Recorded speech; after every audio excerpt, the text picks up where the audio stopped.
इस वीडियो में हम बात करने वाले हैं कि ETF क्या होते हैं, ये म्यूचुअल फंड से किस प्रकार भिन्न हैं, इनको हम कैसे खरीद सकते हैं, क्या हम इनमें ट्रेड कर सकते हैं या नहीं, हमें इनमें ट्रेड करना चाहिए या नहीं, और अंत में मैं आपको ETF में ट्रेड करने की एक बेहतरीन स्ट्रेटजी बताऊंगा। तो बने रहिए मेरे साथ इस वीडियो में।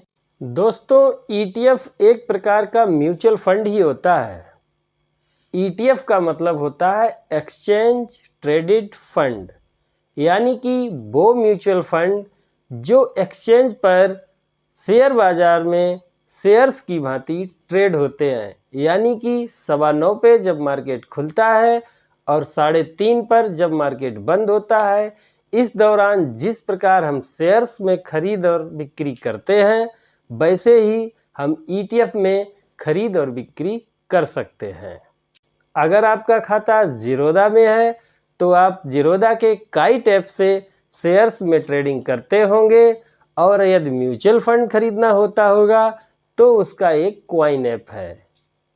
ऐसे ही 5 पैसा में अगर आपका खाता है तो आप 5 पैसा में म्यूचुअल फंड और शेयर्स दोनों एक ही प्लेटफॉर्म पे खरीद और बेच पाते हैं।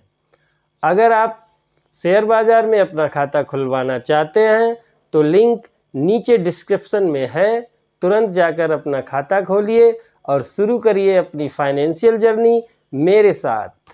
चलिए अब बात करते हैं कि ETF इंडेक्स फंड या म्यूचुअल फंड से किस प्रकार भिन्न है। साथियों, म्यूचुअल फंड को हम किसी भी म्यूचुअल फंड कंपनी से या अपनी बैंक से म्यूचुअल फंड सेक्शन या इन्वेस्टमेंट सेक्शन में जाके वहां से म्यूचुअल फंड खरीद सकते हैं। इसके लिए हमें किसी भी प्रकार के डीमैट अकाउंट की ज़रूरत नहीं पड़ती है। लेकिन साथियों, जब हम ETF खरीदते हैं तो इसके लिए हमें डीमैट अकाउंट की ज़रूरत पड़ती है, क्योंकि ये शेयर्स की भांति ट्रेड करता है, इसलिए इसको रखने के लिए हमें एक डीमैट अकाउंट चाहिए। तो अंतर ये है कि म्यूचुअल फंड को बगैर डीमैट के खरीदा जा सकता है, लेकिन ETF को खरीदने के लिए डीमैट अकाउंट जरूरी है। ETF को आप म्यूचुअल फंड कंपनी से सिर्फ तभी खरीद सकते हैं जब इसका NFO आया हो। NFO means new fund offer. जिस प्रकार से शेयर्स का IPO आता है, उसी प्रकार से म्यूचुअल फंड का NFO आता है। जब किसी म्यूचुअल फंड कंपनी को एक नया ETF बनाने की ज़रूरत पड़ती है तो वो एक NFO लेके आता है। उस समय आप बगैर डीमैट के भी इसको परचेज कर सकते हैं, लेकिन एक बार स्टॉक एक्सचेंज में लिस्ट होने के बाद आपके पास डीमैट अकाउंट जरूर होना चाहिए।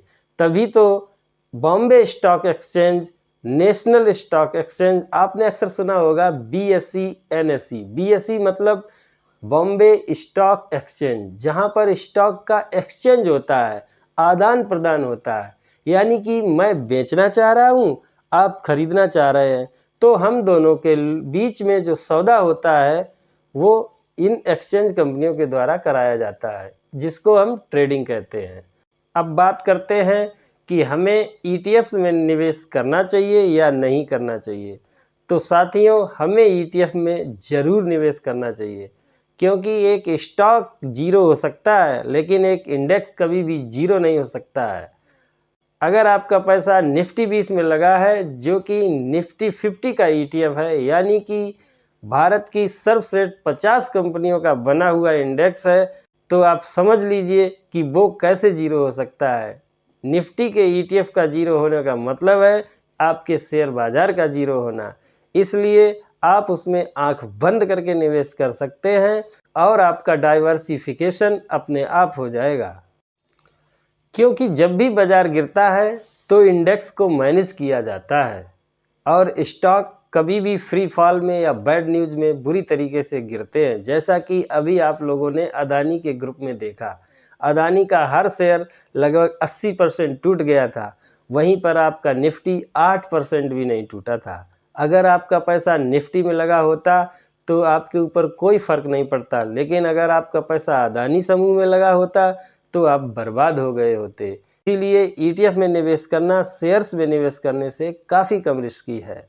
इंडेक्स को समय समय पर मैनेज किया जाता है। जैसे भारत की 50 कंपनियों में अगर कोई कंपनी परफॉर्म नहीं कर रही है तो उसको बाहर निकाल दिया जाता है। जो कंपनी परफॉर्म कर रही होती है उसको अंदर ले लिया जाता है कि यस बैंक परफॉर्म नहीं कर रहा तो बाहर निकालो, इंडिया बुल्स परफॉर्म नहीं कर रहा तो बाहर निकालो, बजाज फाइनेंस परफॉर्म कर रहा है तो अंदर लो, बजाज फिनसर्व परफॉर्म कर रहा है तो अंदर लो। इस प्रकार से निफ्टी के ETF में हमेशा वो कंपनियां रहती हैं जो अच्छा प्रदर्शन करती हैं, बढ़िया रिटर्न देती हैं। कम रिटर्न देने वाली कंपनियों को निफ्टी 50 से बाहर का रास्ता दिखा दिया जाता है। इसलिए आपका निवेश ऑटोमेटिकली डाइवर्सिफाइड हो जाता है, आपका पैसा हर सेक्टर में लग जाता है और काफ़ी सुरक्षित रहता है। इसलिए आपको ETF में ज़रूर निवेश करना चाहिए। अगर आप गोल्ड खरीदना चाहते हैं तो आप गोल्ड के ETF में पैसा लगाएं।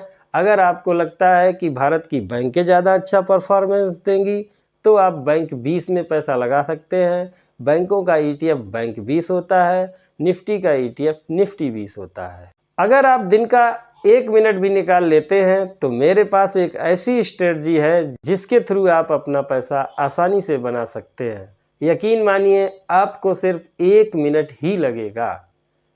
चलिए बात करते हैं उस स्ट्रेटजी के बारे में।